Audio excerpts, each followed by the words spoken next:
Welcome to the second episode and/or broadcast of the Town of the Reign of the Heavens. We had quite a turnout on the first one, believe it or not. We had quite a few listens. It was surprising because it was the first broadcast. We didn't expect anybody.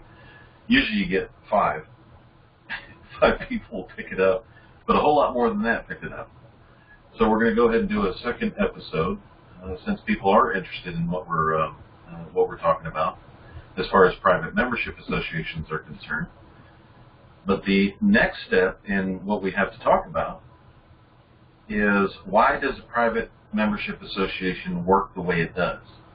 And why is it such a closely guarded secret within the lawyers' associations and all these other associations? What's this all about? What kind of protections are they looking at? We'll get into that. People will look at it as conspiracy theories, but we do have to talk about the structure of the country on this broadcast in order for people to understand the third one, which will go in deeper into private membership associations and how they operate. By the way, this is your host, Keith, and hosts Keith and Tony. Say hello, Tony. Good evening, everyone. And we're all here, and we are going to speak a little bit about the structure of the country. Now, we're going to have to ask the listeners to sit down, relax, and the reason why you're going to sit down is because the way that this country is structured is completely different than how you were taught in high school. So please listen carefully, and if you'd like to listen to this recording over and over before you get what we're saying, that's fine too. We would love it, and please share it with your friends. Are we going to use that disclosure we did the last time?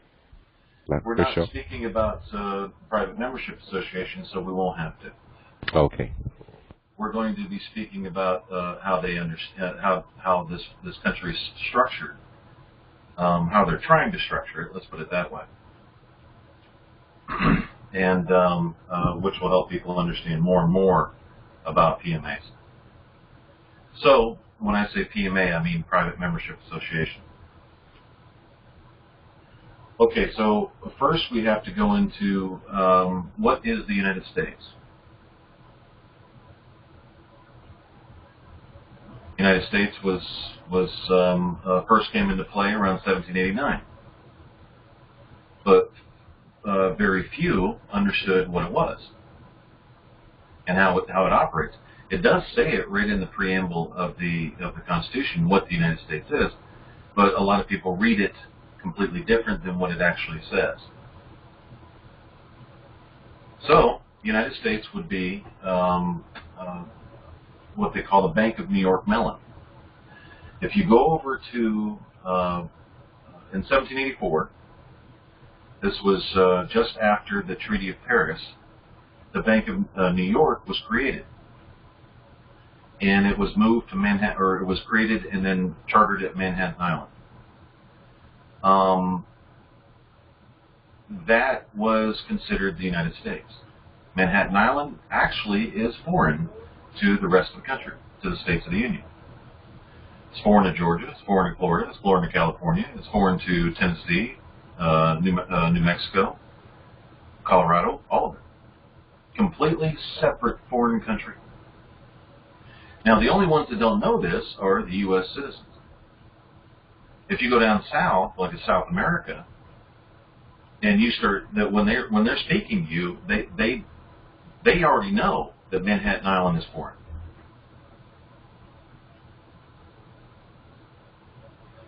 Believe it or not, we've had people go down there that we know and start speaking about it, and they were in great shock when they knew that Manhattan Island was a foreign country. That little teeny island is a foreign nation.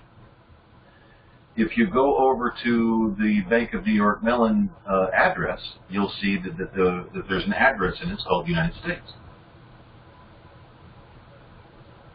Now, there have been groups upon groups upon groups going around the country trying to find the de jure government. you noticed that, Tony? This one's Yeah. de facto, it's corporate. Yeah. And they're trying to find the de jure government. Okay? Now, the de jure government would be the United States of America, they think, okay? They think it's the United States of America, and with the lowercase t in the front, the United States of America. And a lot of times when it's written out, the word the is removed. It just says United States of America. Now, if you go over to the White House in Washington, D.C., go look at their address. It says Washington, D.C. It does not say United States or United States of America in the address anywhere. If you go over to England and you see the Queen's address, the Queen's address is Buckingham Palace, London, England, has the name of the country in it. Now, you would think that a president would have the name of the country in his address, but he doesn't.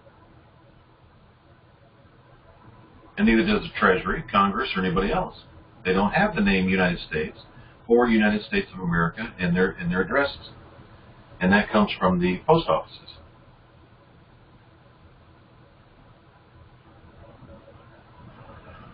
Like I said, folks, you're going to have to sit down because this gets really detailed.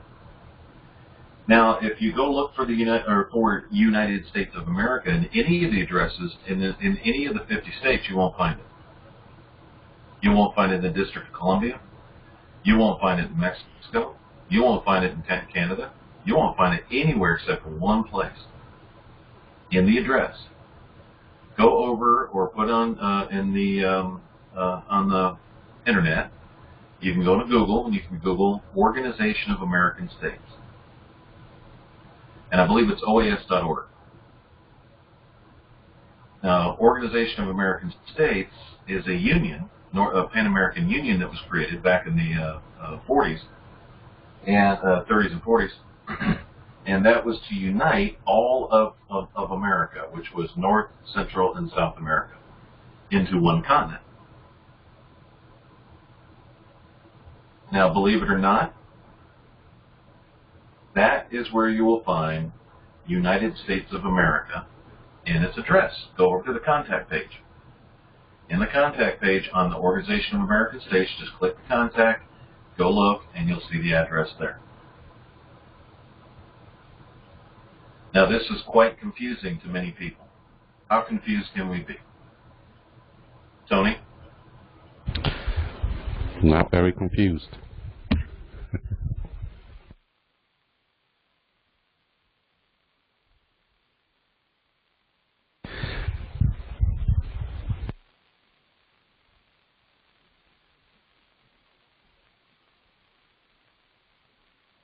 Are you there? Okay. Okay. So that being said, let's go over that one more time. United States is Manhattan Island. It is in the address of the Bank of New York Mellon and nowhere else. United States of America is in the address of the Organization of American States and nowhere else. Now, the United States of America, lowercase the, okay, and in the 1789 Constitution, says that Washington, D.C. and the U.S. Congress does not operate under that Constitution. They operate under the United States government. Now, when I say United States government, your mind should go directly to Manhattan Island and the Bank of New York Mellon.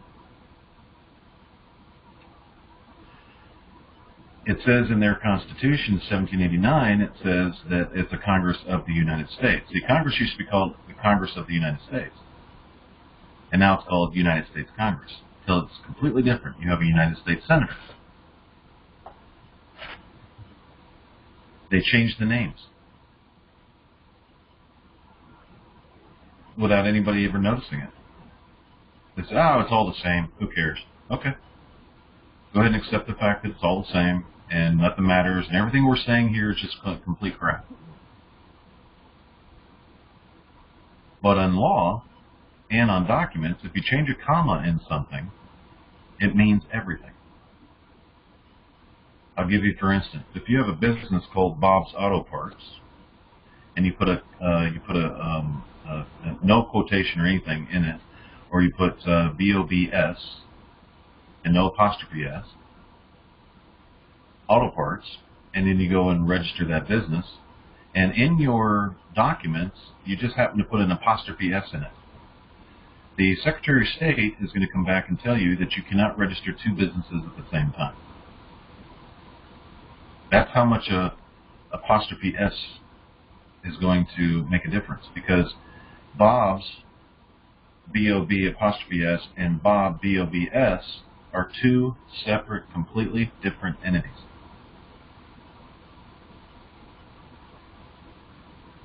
They're two separate businesses, just with one apostrophe. Anybody that's been in business, anybody that started their own business, knows that. So the name of their business and all their documents is exactly the way it's supposed to be from the beginning. And that's called chain of title. Even in the use of a uppercase or a lowercase letter, it makes all the difference in the world. It makes a completely different entity. Even if it's spelled the same, just without one letter being uppercase or lowercase, and then it changes that, it's a completely different entity. Right, so if you put Bob, say let's just take the apostrophe out, put Bob's there, Auto Parts, and auto was in lowercase letters, and parts was in the lowercase letters, and then in your articles of incorporation, you put in upper and lowercase letters, that's two different companies.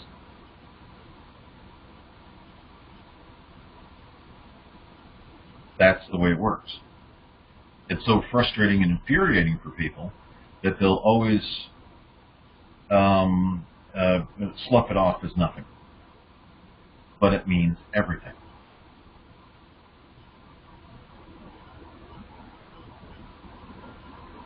So if you have a OAS, Organization of American States, with the address of United States of America on it, and nowhere else, that tells you everything. That tells you that Washington, D.C. and the U.S. Congress do not make federal laws. Matter of fact, they're not even a federal government. Now, we can go into the fact that they're a company, and we know that. A lot of people probably listening to this recording knows that it's a private company operating. We have ample proof. We don't have to go back and start messing with that that issue. A lot of people know it's a federal corporation. Corporations are not government. So when I say federal government, you have to look a little bit larger. In federal law, you have to expand your mind a little bit and realize federal law may encompass the United States of America, United Nations, Organization of American States,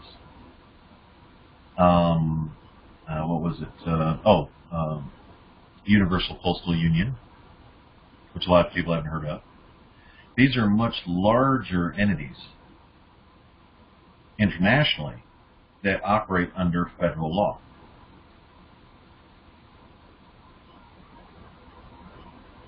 So when somebody comes in and says that law is unconstitutional, well, what do you mean by unconstitutional? Which means there's an overreach. Well, there's only an overreach if you're operating privately. There's no overreach if you're operating publicly. That's how wide open your borders are with these entities in place.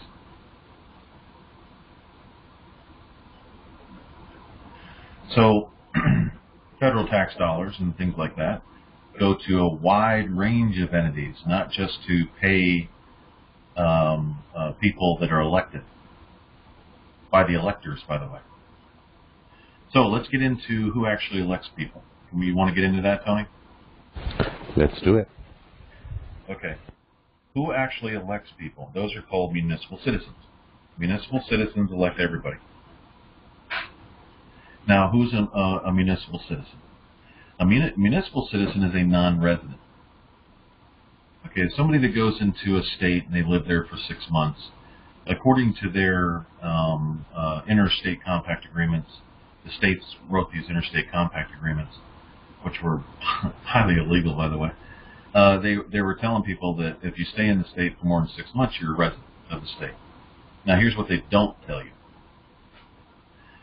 Every municipality that you have within each of the counties actually has a status called inhabitant.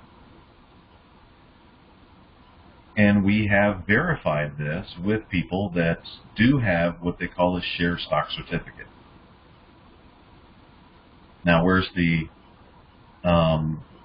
stock exchange? Manhattan Island. Gee, coincidence, right? So, a lot of the elected, in other words, the people that are elected from resident to, in other words, they go into it could be a commissioner, county commissioner, or anything like that on the local level. Those people end up taking an oath and affirmation. And when they do that, their status moves from resident to inhabitant, from inhabitant to citizen. And they take a fidelity oath. They take an oath of office, or they take a fidelity oath. That their allegiance. Then they become what they call state citizens. And then those state citizens can now qualify for United States nationality, which is Manhattan Island. Those are the people that elect the officers of the federal corporation. Believe it or not, if you go over to an IRS form and you look in there, they'll ask if you got any dividends this year. And believe it or not, everybody says, no, I didn't get any dividends. Well, I guess you're just a resident alien then. Okay, yeah, whatever. Just pay your taxes and move on. The municipal citizens that actually have a voting share stock certificate do get dividend checks every year. That has been verified by an individual that screwed up and actually told one of our general postmasters. That's the big secret, guys. The big secret is you have a foreign country operating within the states of the Union. And the people believe they're a part of it. Is that fair and accurate? That's pretty spot on. If you don't have a voting share stock certificate, as a municipal citizen, you're not a part of the gang.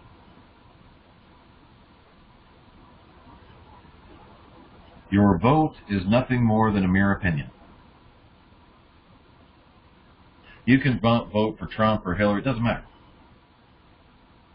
Then they start calling election fraud. You know, these guys go in there as U.S. citizens and they go in there and they start hitting the voting things and, well, my vote went from Trump to Hillary. Well, that's because the municipal citizens have already made their votes. That's why they have what they call an electoral college. That's a barrier between you, the resident, without his voting share stock, and the electors, which are the municipal citizens. That, folks, is the reason why they are so arrogant and treat people like crap. They believe they're better than everybody else.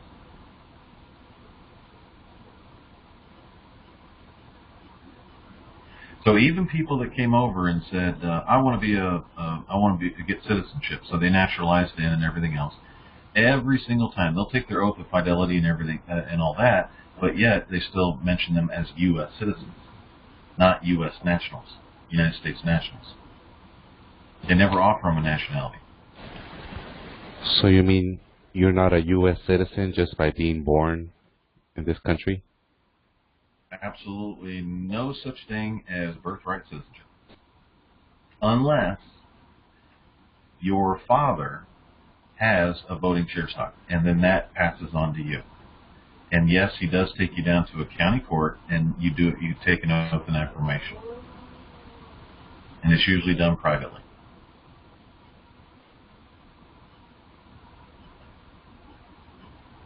We have all the laws dealing with it. We've got ample proof of what we're talking about. You can sit there and call it crazy all you want, or some kind of stupid theory, or whatever it is, but we have all the proof. In various documents and various publications that we've done in the newspaper, all over the place.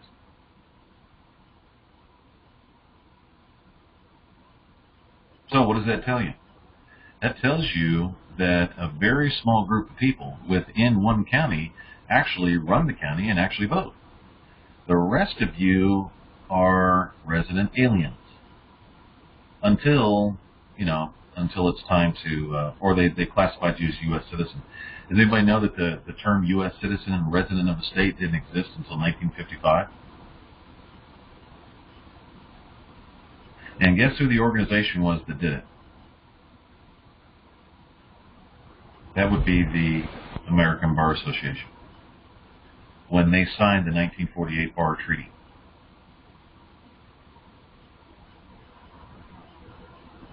Those terms didn't even exist.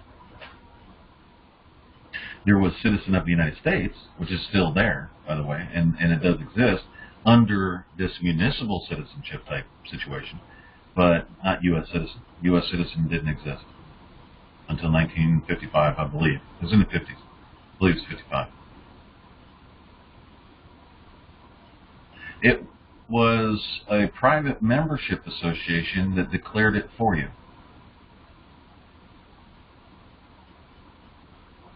Now, if none of this means anything and you guys think that you can all come together and you get a group of people and we can force this and make this happen because we're this and we're all that, go ahead. Try it that way. You'll realize that after a period of time, you're going to get burnt. It just takes time.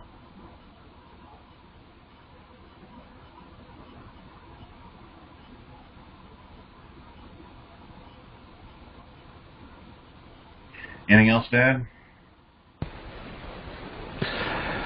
Just, that comment I made earlier about, you're not automatically a U.S. citizen because you're born here.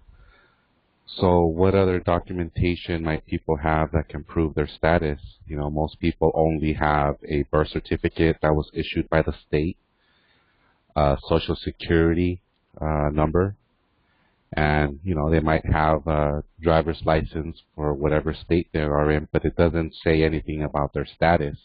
So what documentation do people think they have that can prove what their status is? Because basically what they have in their hand is proving that they're residents. Resident aliens, yeah. Yep. And the reason why that is because they don't have any oath or affirmation in anything. If they don't have one, you don't have any status. And that usually scares people when they see that, you hear that. Well, how do I take one of those? And blah, blah, blah. The only ones that are offering it right now is the government of the United States of America, but the states are not offering it in any way.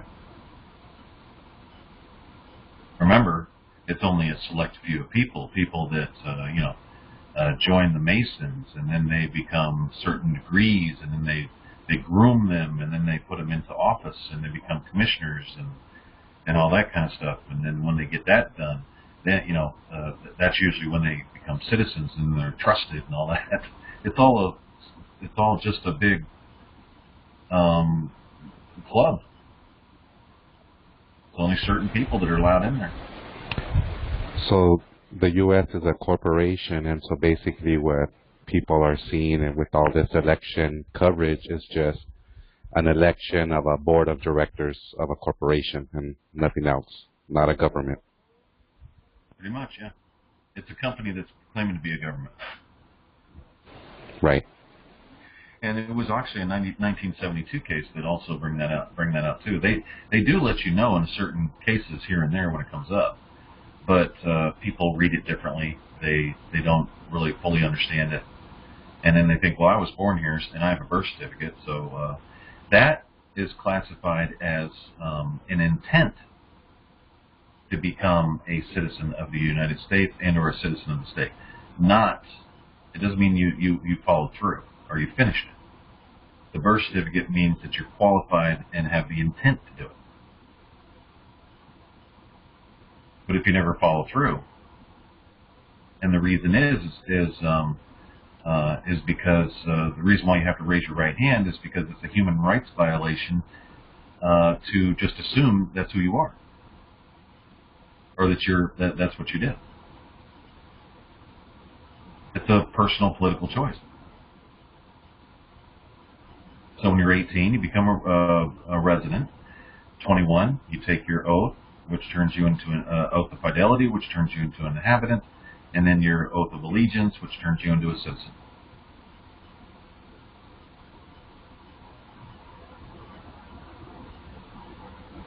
And it was required all the way through the 1800s. It's still required through all the way through the 1900s. But a group of people called lawyers have been put in as buffers and police forces that have been put in as buffers between the people and United States nationality. Speaking of people, you brought up the preamble earlier of the Constitution. So when it starts off with saying "we the people," that doesn't mean who people think it means. It's only those actual U.S. citizens. Right, of the United States. Do you have a copy of the Constitution, their Constitution? Yes, I have it open.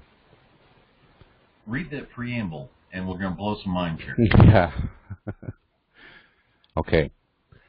We the people of the United States, in order to form a more perfect union, establish justice, ensure domestic tranquility, provide for the common defense, promote the general welfare, and secure the blessings of liberty to ourselves and our posterity, do ordain and establish this Constitution for the United States of America. Okay. The United States of America is a lowercase t, right? That's right. And the. All right. Like I said, there's differences in this. Now, we have just one question.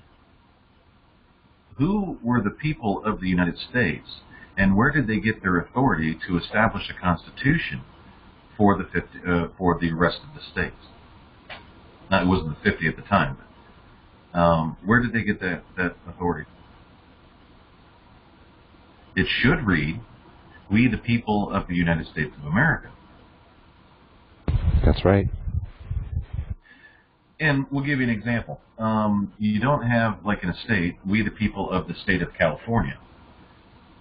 In order to form a perfect state, blah, blah, blah, you don't have them say, "We the people of California hereby establish a constitution for the state of California." It doesn't work that way. The state is always the same everywhere, all the way through. But why the differences? You have "We the people of the United States." We don't know who those people were, because there was no country called the United States at the time.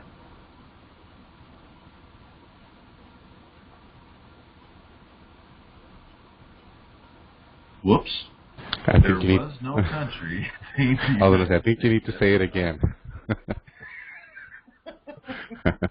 There was no country called the United States at the time.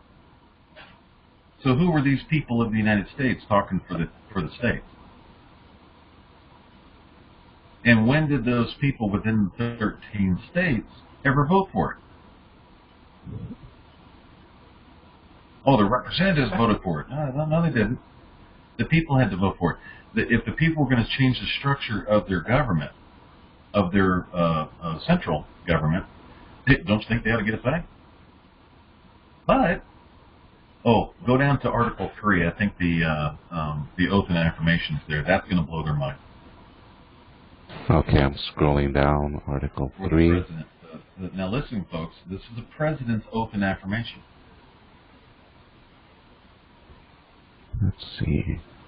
Because in the last posting I think there was on the Rain to Heaven Society post, we said that there has never been a government or a president of the United States of America in existence. Never. That's the United States of America, lowercase t, the 1789, the United States of America. Do you see it? No, I'm still looking for it. Are you on a PDF or just on the computer? Or the? I'm on the actual archives.gov website. Oh, okay. Go up to Edit and push Find and just click Oath. Or type in Oath. Okay. It will prove that there has never been a president of the United States of America. Okay. Are you talking about, let's see, this is Article 1, Section 3, where it reads, the Senate shall have the sole power to try... No, not that one. Oh, okay. Let's try another one. It should be under Article 3. Oh, okay, here it is. Before he enter on the execution of his office, he shall take the following oath or affirmation. Okay. Quote, All right. I do solemnly swear or affirm that I will faithfully execute the office of President of the United States and will, to the best of my ability, preserve, protect, and defend the Constitution of the United States. That's right. Now, folks, if he was a president of the states, one should think that he would be taking an oath to the United States of America. It doesn't read that. Go in and read it again and again. And you're going to be looking all over the place. And you're going to look at this, and you're going to look at that.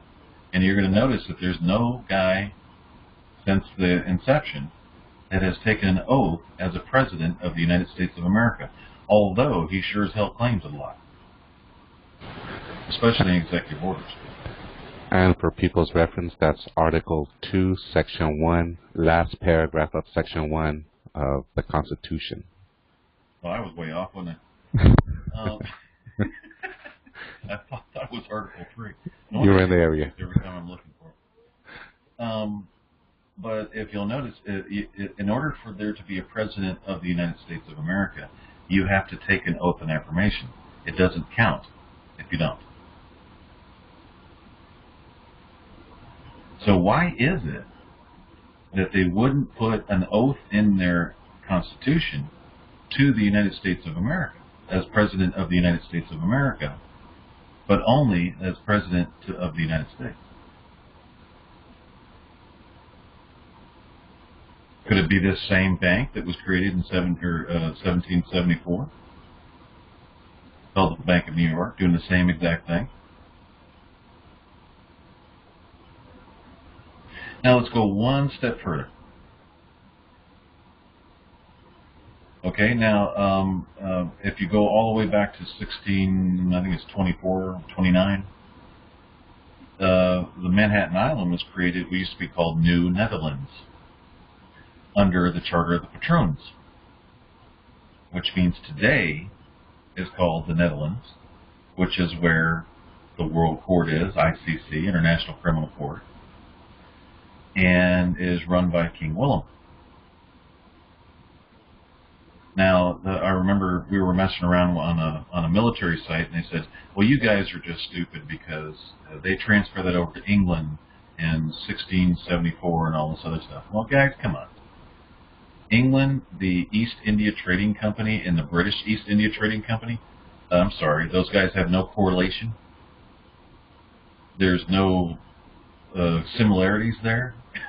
The British East India Trading Company and the East India Trading Company, what might be a franchise.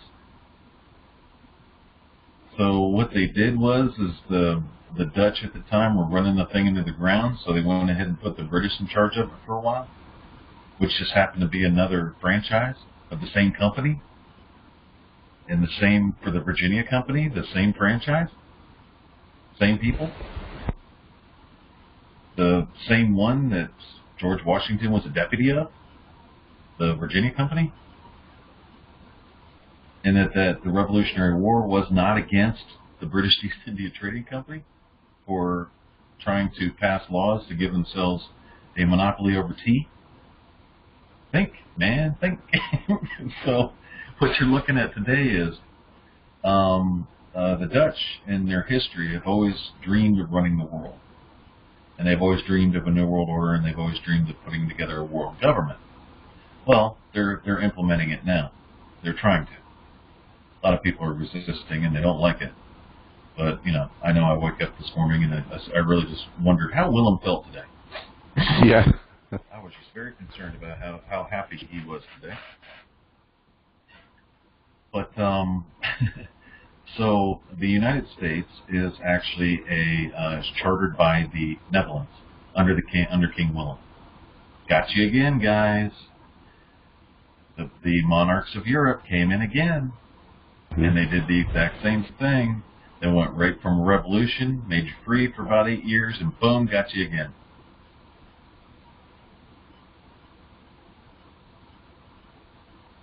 That's the way it works.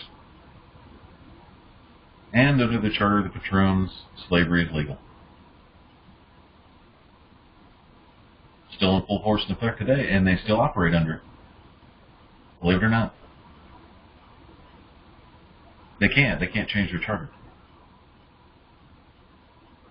Unless they get authorization.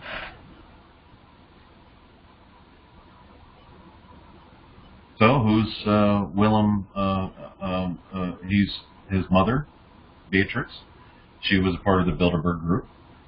It runs all the world commerce. And that passed on to her son. And they run all the ports. They run all the companies.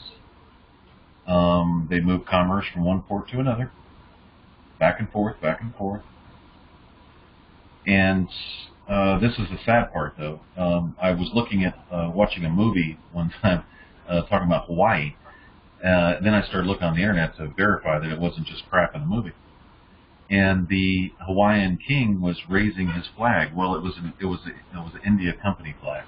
It's a Netherlands flag. Go look at all the flags around the world, guys. They're all red, white, and blue, or most of them are.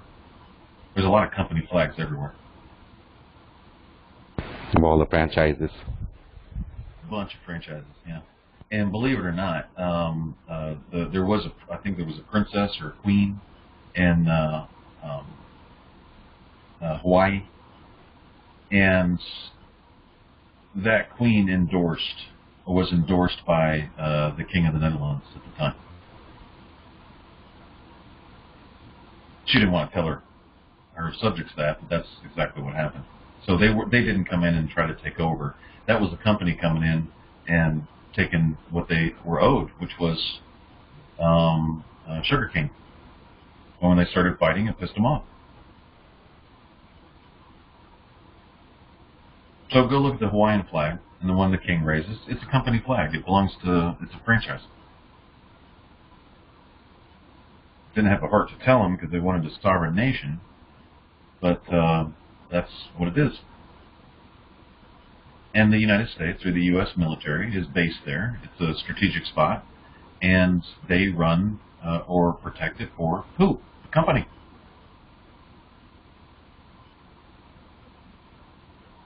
Think about it, guys. International Criminal Court, World Court, Netherlands. It all leads back there. And we're not saying it's a bad thing. We're just trying to open up your mind and your heart and your eyes to what's really going on in the world. Not what you believe is going on or what you were told in high school. Because, a lot of that was somewhat accurate, but not real, not real close. It was close, but no cigar. Let's put it that way. It's pretty significant, too, that the United Nations is also located on Manhattan Island. Yeah, that is located on Manhattan Island. Kind of all goes back there, doesn't it? Yeah. And then you've got, all the automobile people that, make cars and all that. You're always bailing them out, and you're always bailing bankers out. Well, you're not really bailing anything out. You're just paying your lease payments. They're not really broke. It's just the lease payment came up. Yeah. Time to pay up. And believe it or not, your person that's supposed to be secured by the Fifth Amendment is leased to you. So just let you know.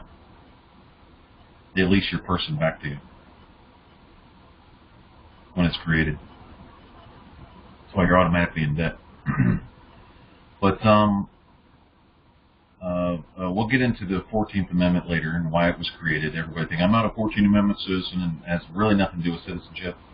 Believe it or not, even though it reads that, but it really has not. Its structure and or the subject matter has nothing to do with citizenship. The subject matter reads something completely different. So what we'll do next time on the third episode, or the third broadcast, we'll talk about the First, Fifth, and 14th Amendment of that company constitution, its restrictions, and why it was created, and it was not necessarily for your benefit at all. It really had nothing to do with it, but it doesn't mean that you cannot benefit from it. It doesn't mean you can't use it. And it doesn't mean that it does not apply. It just means that it was not intended to protect resident aliens. And that's right. why it was such a closely held secret. What were you saying, Tony? Oh, I was saying that's right. Yeah. So we're going to get you, in the best position you can possibly get into for doing business and not getting messed around with and screwed with. And just understand that we're trying to change the way that you see the world for what it really is and not what you were told. We believed the same thing, didn't you? I mean, I believed the same thing when I was younger. Yeah. I would read the Constitution and say, "Oh, that's my rights," and I did this. That's what we believed. So we weren't basically in the same thing. We just started looking at other aspects of this, and as through our studies, revelation upon revelation came about.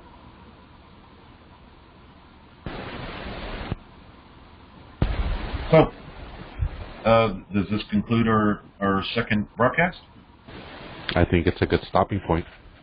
All right. Okay, folks, thanks for listening, and really, we do appreciate your everyone's listen. I mean, everybody that listened. We did get a lot of listens. I can't remember how many there were, but it just the list was getting longer and longer every day. They would keep coming back and listening to it, or they would pass it around. So, private membership associations, we'll be talking about that again on the third broadcast, and what the First, Fifth, and 14th Amendment was, and then the whole thing behind it. What was actually supposed to be done. And then we'll talk about who is the shadow government and who's actually running the country. And who literally runs your life. So thank you for listening. Thank you for Tony for coming on and playing host. Thank you, Keith, and thank you everyone for joining us. And we will talk to you next time. When do you want to commit, or you just want to keep doing this at least once a week? Let's commit. Okay. Let's come back on Wednesday evening. That sounds good. Okay. We'll make another recording. Yep. And broadcast it out, and away we go. Thank you, folks, for listening to the broadcast of the town of the Reign of the Heavens. See you next time.